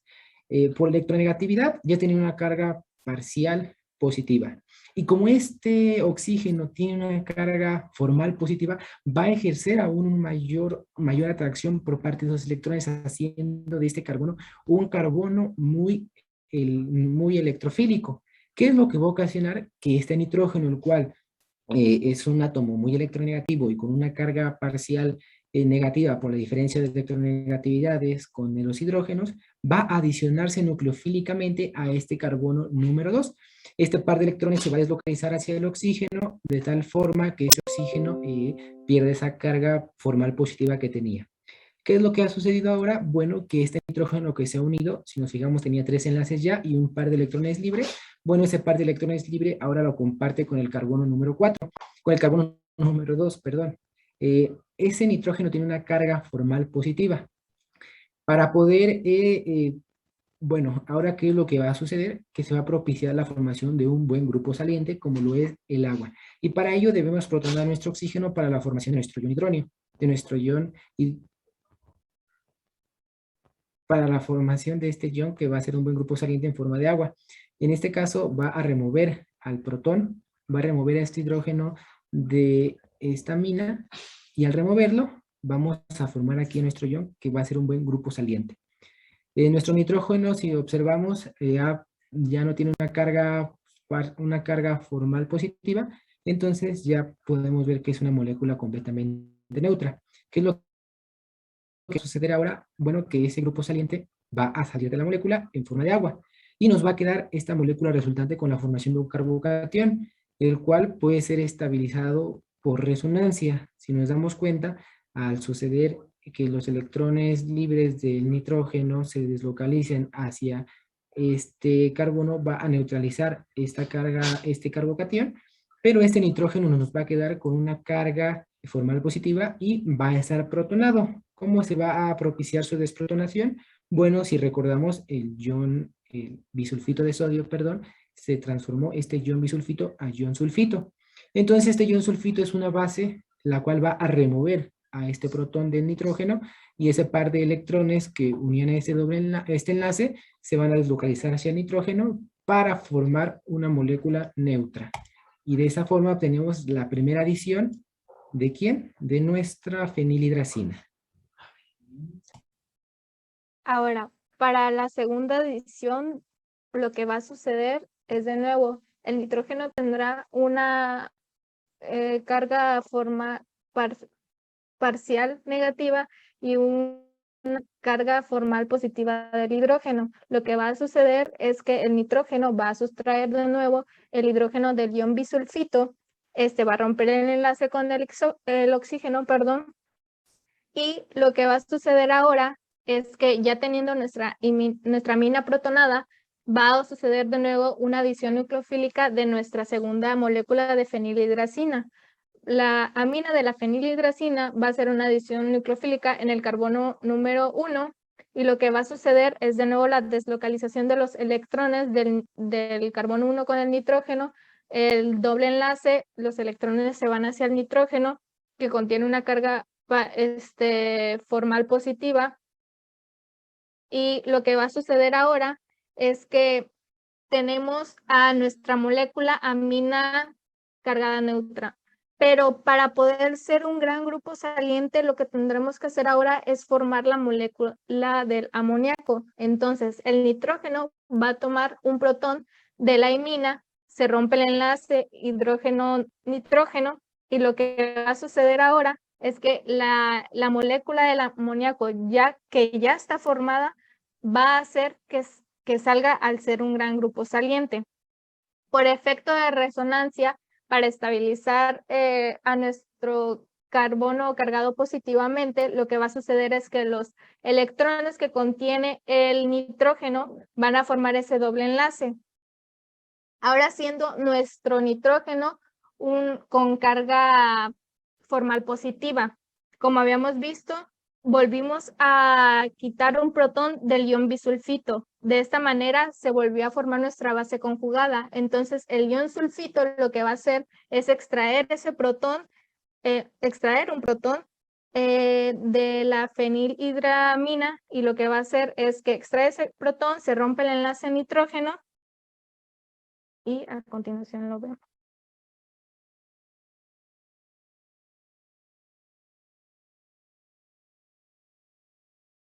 Y bueno, finalmente, con esta última desprotonación, vamos a obtener una molécula neutra y por fin vamos a obtener a nuestro glucosazona.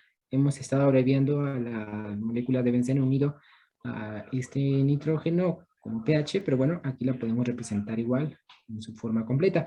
Esto ya es lo último de la reacción. Esta última desprotonación ayuda y propicia a que la glucosazona, en este caso, como ocupamos la glucosa, que sería la D-glucosa, forme la osazona correspondiente. Cosas importantes a destacar, bueno, que se necesitan 3 equivalentes de fenilhidracina para poder llevar a cabo la reacción. Como se pudieron dar cuenta, 2 de esos equivalentes se van a adicionar a nuestra molécula y uno de ellos más se va a ocupar para poder formar el grupo cetona, que va a ser de vital importancia para que podamos hacer la adición posteriormente. Este mecanismo es igual para todos los demás azúcares, por si alguno quiere intentar probablemente con la fructosa, que es otro monosacárido que igual se emplea, pero el procedimiento es el mismo. El procedimiento va a ser el mismo, 3 adiciones nucleofílicas.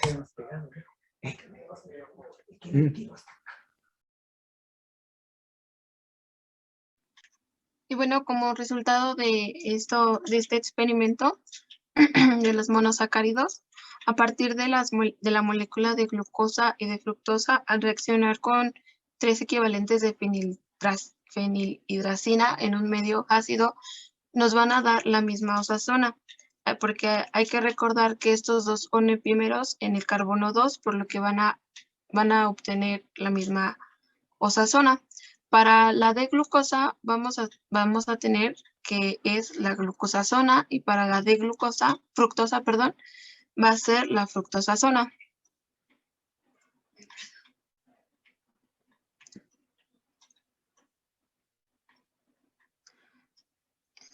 Siguiente.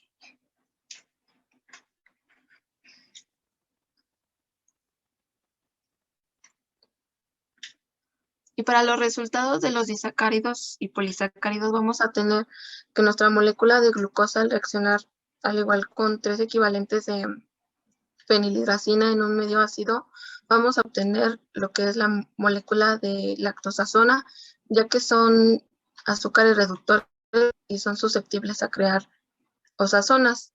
Y para la fructosa, al reaccionar con 3 equivalentes Es maltosa la de... segunda. Perdón. Al reaccionar con 3... Que es maltosa. Esta de aquí es maltosa. Ay, perdón. Entonces, continuamos. Está a la derecha. Al reaccionar con 3 equivalentes de fenilhidracina en un medio ácido, nos va a resultar la molécula de maltosazona, ya que también es un azúcar reductor y va a poder formar una azazona.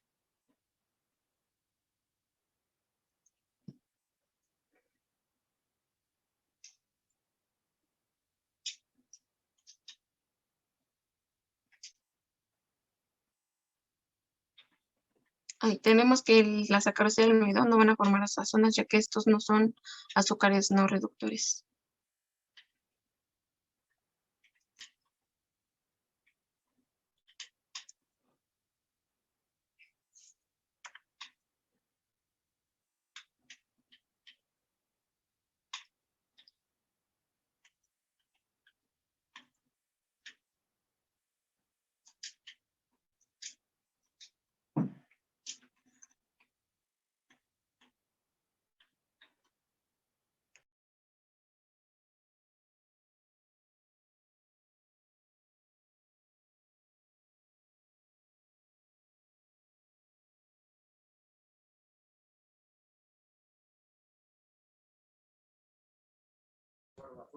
Y bueno, los resultados de los hidrolizados, vamos a obtener únicamente igual la formación de 2 azazonas. El almidón son unidades de monosacáridos repetidas que van a formar la glucosazona, en tanto que la maltosa se va a hidrolizar en 2 glucosas, igual vamos a tener la formación de glucosazonas, y la sacarosa se va a hidrolizar en fructosa y glucosa. La sacarosa en sí no es un azúcar reductor, pero al hidrolizarse va a formar 2 azúcares que son reductores. Por lo tanto, efectivamente la fructosa sí va a formar una osazona como lo es la fructosazona, que al ser epímeros en el carbono número 2 van a formar la misma.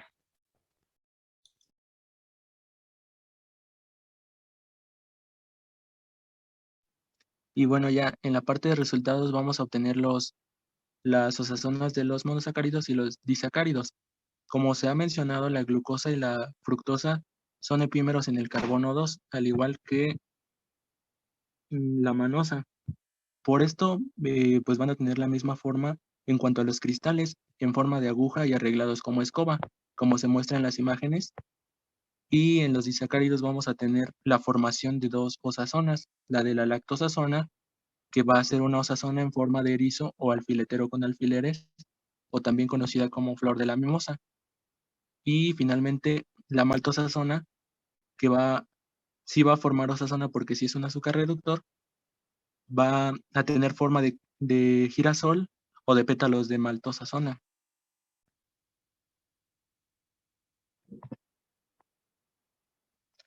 Y finalmente aquí en esta tabla se deja el concentrado de los monosacáridos que sí van a formar osazonas y de la sacarosa, que además es un disacárido que no va a formar osazonas, y el almidón que no va a formar osazonas. También como dato hay que considerar que la sacarosa es un azúcar invertido. Se considera así porque recordamos que la sacarosa está compuesto de unidades de glucosa y de fructosa. La sacarosa es dextrorotatoria, específicamente tiene una rotación específica de más 66.5 grados, y la glucosa también es dextrorotatoria y tiene una rotación específica de 52.5 grados, pero en el caso de la fructosa, esta tiene una rotación específica negativa de menos 92 grados. Entonces, se va a decir que es un azúcar invertido, perdón, porque al hidrolizarse esta sacarosa, pues vamos a obtener unidades de fructosa y glucosa, pero al medirlos con el polarímetro, lo que vamos a ver es que se va a pasar de una rotación específica positiva a una rotación específica negativa muy alta, por lo cual se dice que la sacarosa es, además de un disacárido, un azúcar invertido.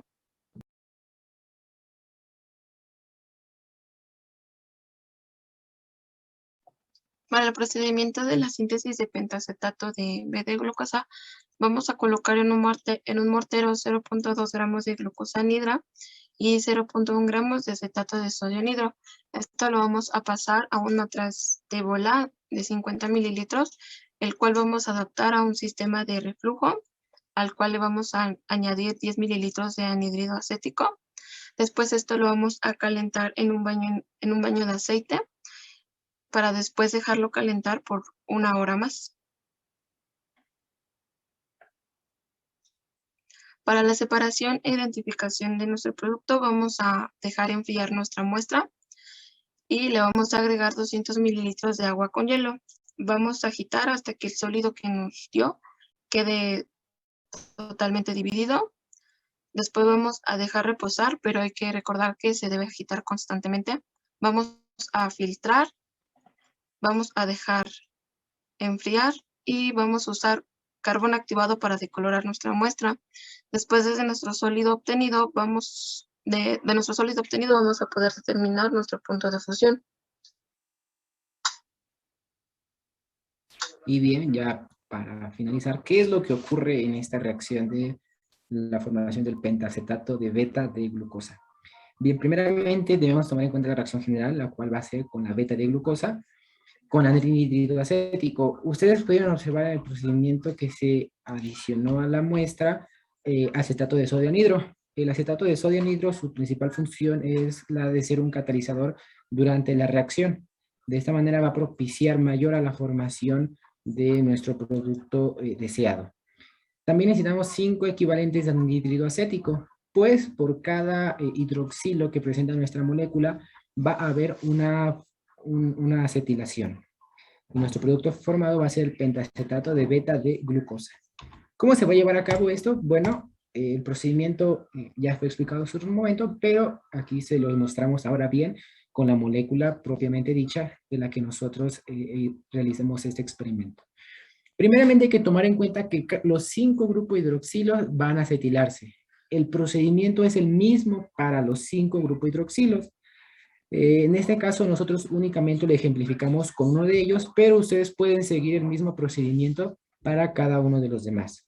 ¿Qué es lo que se va a llevar a cabo? Bueno, tomemos en cuenta primeramente al anhídrido acético, el cual, por diferencia de electronegatividad entre el oxígeno y el carbono, va a tener una carga parcial negativa, haciendo de este carbono un buen electrófilo, el cual va a ser atacado mediante una adición nucleofílica por parte de este oxígeno.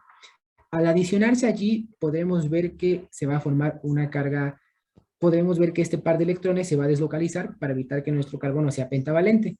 Al deslocalizarse va a quedar con una carga formal negativa y nuestro oxígeno de acá abajo va a estar protonado, es por ello que va a tener la carga formal positiva. Ahora es necesario que observemos la naturaleza de nuestros productos que podemos formar. Lo que nosotros deseamos llegar es acetilar, o sea, hacer que únicamente esta parte se quede en la molécula. ¿Cómo vamos a llevar a cabo ese procedimiento? Bueno, es fácil. Si nosotros analizamos esta parte de la molécula, podremos darnos cuenta que es un ion, en este caso acetato. Al ser un ion acetato, vamos a ver que este ion acetato es una base conjugada débil. Al formar una base débil como grupo saliente, este par de electrones se va a poder deslocalizar de tal manera por resonancia que va a ser una molécula estable, haciendo de esto un buen grupo saliente. Es por ello que el siguiente procedimiento o el siguiente paso a seguir es que este par de electrones que une a nuestro carbono, que era antes un carbono del grupo carbonilo, rompa ese enlace con el oxígeno y ese par de electrones se vaya con el oxígeno, formando el ion acetato con una carga negativa, y observamos también que este par de electrones se va a deslocalizar nuevamente para que aquí no se forme un carbocatión y de esa forma formar una molécula aún estable. Posteriormente, y que ya tenemos aquí nosotros acetilado, podemos observar que este oxígeno está protonado. ¿Cómo va a llevar a cabo su desprotonación? Dijimos que habíamos formado una base conjugada. Esta base conjugada tiene un ácido asociado, el cual va a remover a este protón, va a deslocalizar este par de electrones hacia el oxígeno, formando nuestro producto neutro y además de ello, ácido acético. El anhídrido acético, disculpen, en el procedimiento experimental vieron que se agregó acetato de sodio. El acetato de sodio justamente también va a cumplir esta función, que va a ser, además de catalizador, la poder interactuar con esta molécula. ¿Para qué? Para que no se forme un exceso de esta molécula. Y en este caso ya tenemos nosotros nuestra primera acetilación. Después de 4 acetilaciones continuas, podemos observar la formación de nuestro producto final. Les recordamos que cada una de las acetilaciones va a ser de la misma manera.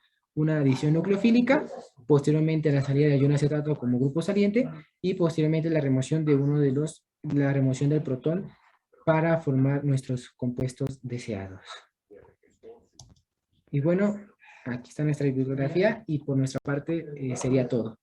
Agradecemos de su atención, de su participación y si alguien tiene alguna duda o alguna pregunta que guste hacer, adelante. Gracias.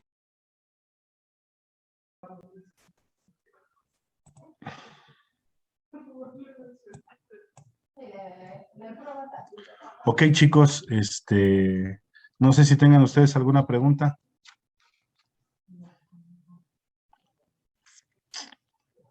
Señorita Torres, adelante. ¿Me puede repetir una parte de que dijeron sobre el enlace glucosídico? Mencionaron que el enlace se hacía 1,4 entre los carbonos de los monosacáridos, pero había uno que era 1,2. Entonces ese yo no lo entendí.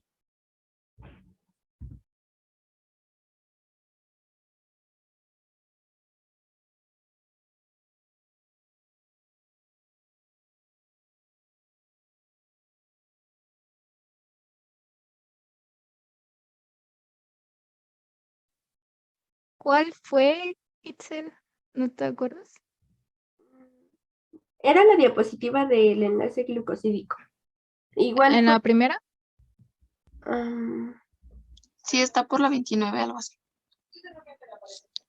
Ese. Ajá. Ah, ok. Es que el enlace glucosídico alfa 1,4 es para el de la manosa, ya que el carbono anomérico de la glucosa, de la maltosa, perdón, el carbono anomérico 1 de la maltosa se unió al grupo hidroxilo del carbono 4 de la siguiente glucosa. Entonces fue que ese enlace es alfa 1,4. En el cambio de la sacarosa es diferente porque el carbono al que se adicionó es el carbono 2. Entonces, ahí no puede ser alfa 4 porque no es en el carbono 4 donde se adicionó, sino es en el carbono 1, 2, entonces es alfa 1, 2 de O glucosídico. Ok, pero entonces sí se puede el 1,4 y el 1,2. Es diferente según la molécula. Ah, sí, ajá, exacto. Gracias.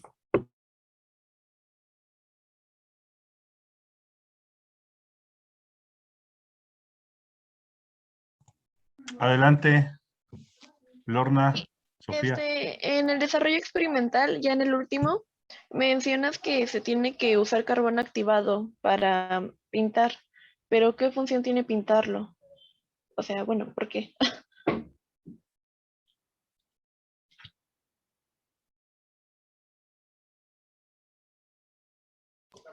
Tal vez un error de voz al momento de que estuviera hablando mi compañera, pero no.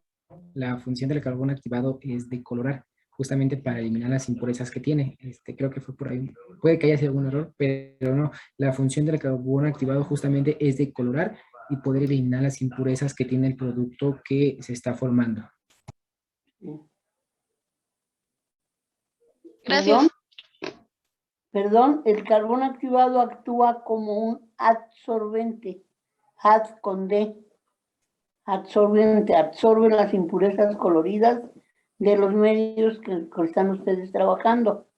Y entonces cualquier color lo retira por la absorción que presenta. Tiene un alto índice de superficie de absorción. ¿Sí? ¿Quedó claro? No, es absorber impurezas. No es es con D. Es con D. ¿Sí, jóvenes? No es colorear, es quitar color, al contrario. ¿Quedó claro? Sí, gracias.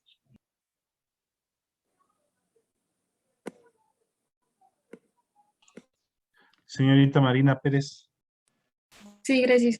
Yo nos digo una duda en cuestión de a qué se debe el color amarillo de la formación de ozonas.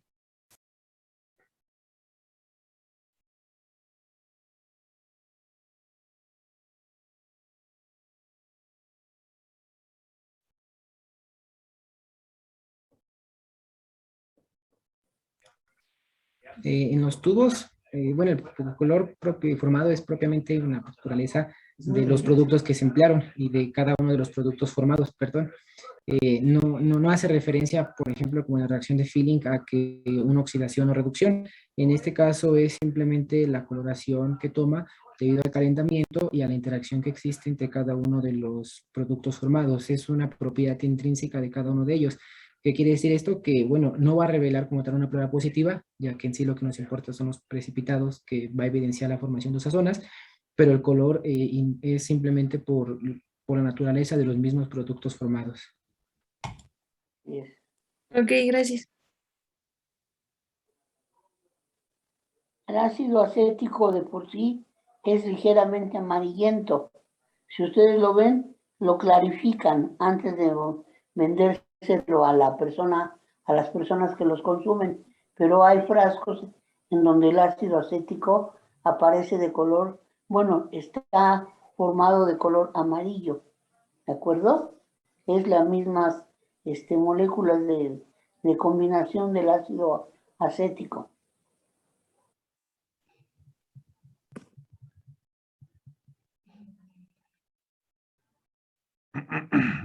Betty, ¿querías comentar algo? Bueno, chicos, pues es que estamos partiendo de un carbohidrato, de un monosacárido que es incoloro, ¿verdad? Pero cuando se le adicionan las moléculas de fenilhidracina, ya ahora tenemos dobles enlaces que en el caso de los bencenos son conjugados. Y entonces, al agregar grupos que se llaman cromóforos, pues entonces nuestras moléculas ahora adquieren una coloración, que en este caso es ligeramente amarilla. Sí, aparte la fenilhidracina tiene propiamente color amarillo, ¿no, Betty? Si mal no recuerdo. Mm, creo que sí, pero Sí, ligeramente creo que sí. amarilla. Sí, sí, ligeramente amarilla. Ligeramente amarilla. Entonces de ahí también parte eso. Y ahí Ok. es precisamente por lo que la utilizó el señor Emil Fischer para diferenciar los colores, perdón, para diferenciar los carbohidratos por el color amarillento que presentaban y que la estructura que ya presentaban una vez que se veían al microscopio era diferente. Y entonces eran diferentes azúcares, de acuerdo a su clasificación de él. ¿De acuerdo? Eso es lo que yo tengo en conocimiento.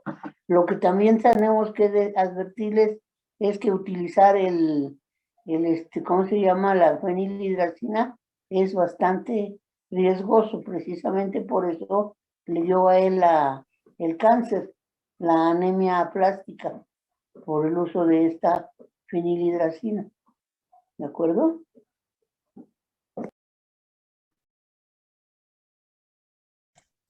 Ok, ¿alguien más, chicos, tiene alguna pregunta? Yo, profesor. Adelante. ¿Me podrían repetir otra vez la diferencia entre el reactivo de Fehling A y el B, por favor? El reactivo de Fehling, el A, contiene sulfato de cobre pentrahidratado. El sulfato de cobre por sí solo es como cristal azul, así que al estar hidratado, cuando lo diluimos en agua, obtienes una dilución azul. Entonces, cuando nosotros añadimos el tartato de sodio potasio, en realidad es incoloro. Entonces, cuando tú los añades a tu tubo, lo que ves es como un azul como muy tenue, pues, pero no es porque ambos sean azules, sino es porque el sulfato de cobre, su propiedad, es quien le da la coloración azul. Y el de Felin B es el tartrato de sodio potasio y el hidróxido de sodio está al 40%. Ok, muchas gracias.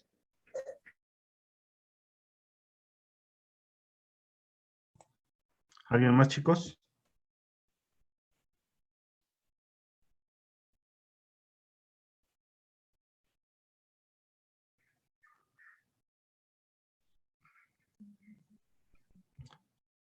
Nadie. Profesores, ¿alguno quiere hacer algún comentario? Yo nada más una pregunta a los muchachos del seminario, que por cierto, muy bien su seminario, me gustó, está completo y de igual manera han expuesto, bueno, expusieron, se ve que todos, pues tienen el conocimiento y pues muy bien su seminario. Y ya nada más en la última reacción, en la del pentacetato, les quería preguntar, o más bien les quiero preguntar, ¿por qué tenemos que usar condiciones anhidras?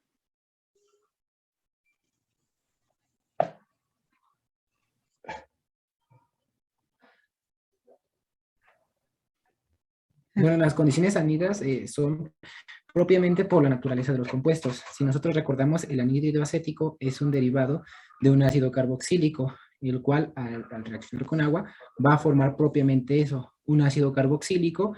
¿Y qué va a provocar esto? Finalmente que pues no se formen los productos que nosotros deseamos. Es por ello que es importante que sean condiciones anhidras, ya que al estar en presencia de agua se hidrolizan y van a formar el ácido carboxílico. Pues sí, algo parecido a lo que pasaba con, ¿se acuerdan que vimos la reacción de hidrólisis de ésteres? Obviamente, pues aquí no, bueno, el anhídrido acético, pues obviamente no es un éster, pero pues los dos llevan, tanto el éster como el anhídrido acético llevan, pues fácilmente reacciones de adición-eliminación, en pocas palabras.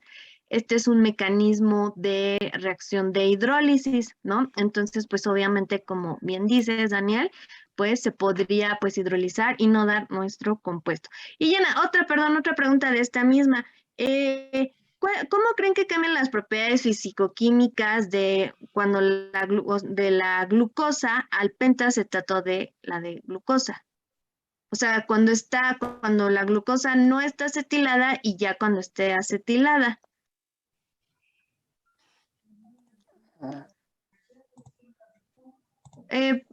Particularmente vamos a centrarnos en la solubilidad. ¿Cómo creen que sea? Menos insoluble. ¿En qué? La glucosa.